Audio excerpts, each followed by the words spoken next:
Welcome to In Detention. I'm Sean Northgrave, where the jokes are made up and the points don't matter. Today we have a very special guest, Mr. Polito. Mr. Polito, everybody.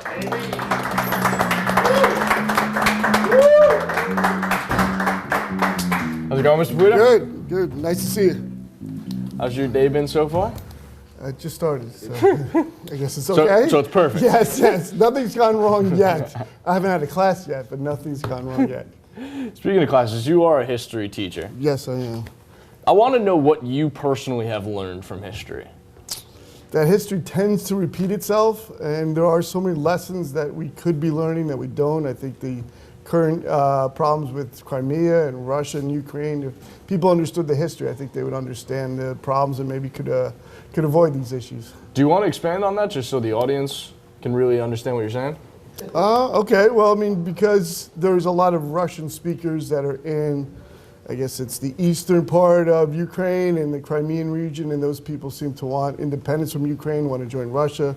Russia's gone in and taken over and looking to annex at least Crimea, which was formerly part of Russia, given to Ukraine by Khrushchev in the 1950s.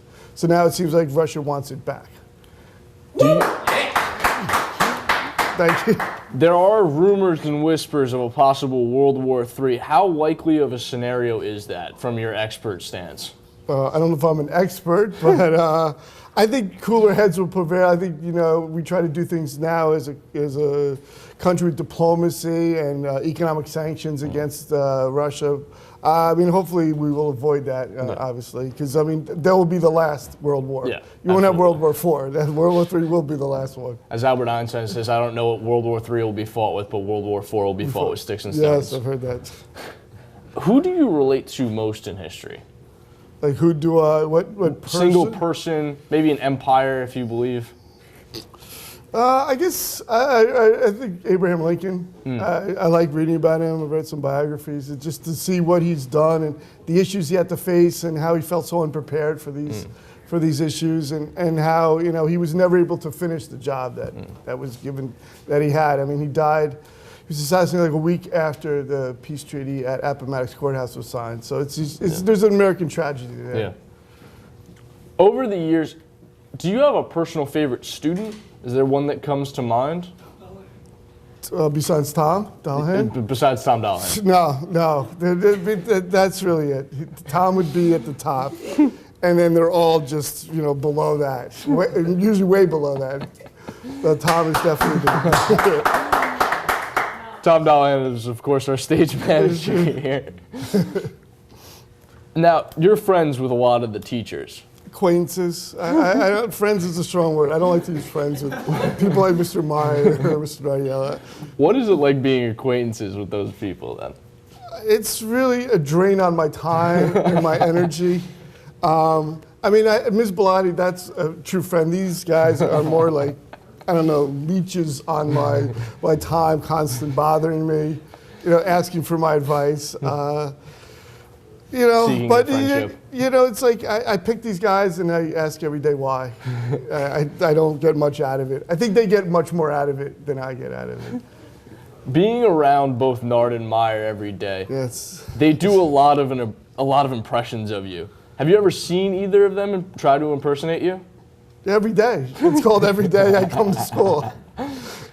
Yes, I think it's insulting, and I'm thinking about going to Mr. Dodge and actually filing a formal bullying complaint? Formal bullying. I'm this close to doing that. I think it's insulting and it's demeaning, and I think that they are better than that. Well, they're really not better than that, but I was hoping they'd be better than that, I guess. Yeah, little things for little minds, that's what I say. If you had to pick one, what do you think is the better impersonation between the two? Who do you think does it, Meyer or Nard? Oh, Meyer is louder, and he laughs more at his own impression. So maybe that is, he thinks he's funnier. I guess let's put it that way. Okay, we'll be right back with a short geography quiz with Mr. Polito. Stay tuned. Hi, I'm Mr. Polito, and you're watching In Detention with Sean Northgrave. Welcome back. We're here with Mr. Polito, and we're going to be having a short geography quiz. Frank, do it. if you would. All right. This one is for. Okay. What is the capital of Spain? Spain. Next to Portugal, if I'm not wrong, and somewhere in the vicinity of Russia. Okay, I got it. Madrid. That's Fine. correct. Woo! That's one. We're on the board. All right, one on the board for Sean. All right, this one's for Mr. Polito. What is the capital of Swaziland? Saw this one coming. He's going to get the easy ones, and I'm going to get the really obscure. Yeah, that's what you think. That's not true. That's not true. What if, how do you know? You might have an easy one next. I see. I've been set up here. All right, what's the capital of Swaziland? Stop stalling. Swaziland. Swaziland City. No. No. This is a setup. Is there like an button that you have? Because I was just wrong. You're just wrong. All right, this one's for Sean. What is the capital of the United States of America? Is it still Philly? Is Philly still a thing? No? DC? Is it DC? Yeah. DC. You got it right. Philly, DC, Philly. You got it.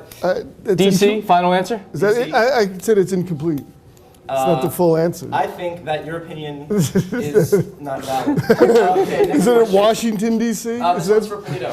We have the capital of Myanmar. Oh, hold on. Myanmar, formerly Burma. Burma, that's right. Is it Rangoon? No. What is the capital? Did you just make this up? Now I paid down. Is this a real? I think it used to be Rangoon. Yeah, You know what? I'm feeling it. 2-1. I'm feeling it. 2-1. I did know the former name of Myanmar was Burma. That was Yeah, impressive. so all right, can we give him half credit? All right. So it is now 2-1/2. All right. You don't even know, how do you pronounce this? Nipata. You just pronounce it. It's not a question of how. You just do it. All right. This one's for Sean. What's the capital of Burkina Faso? Burkina Faso. Classic country in Africa. The capital of Burkina Faso is obviously Ouagadougou. That's Final correct.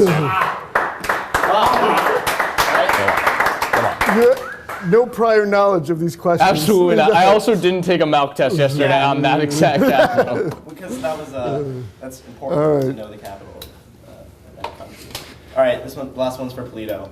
I need you to tell me the capital of Al Pakistan. Al Pakistan. Oh, that's all the time we have for today. Thank you for joining us in Detention with Mr. Dave Polito. I am your host, Sean Northgrave. Please tune in next time.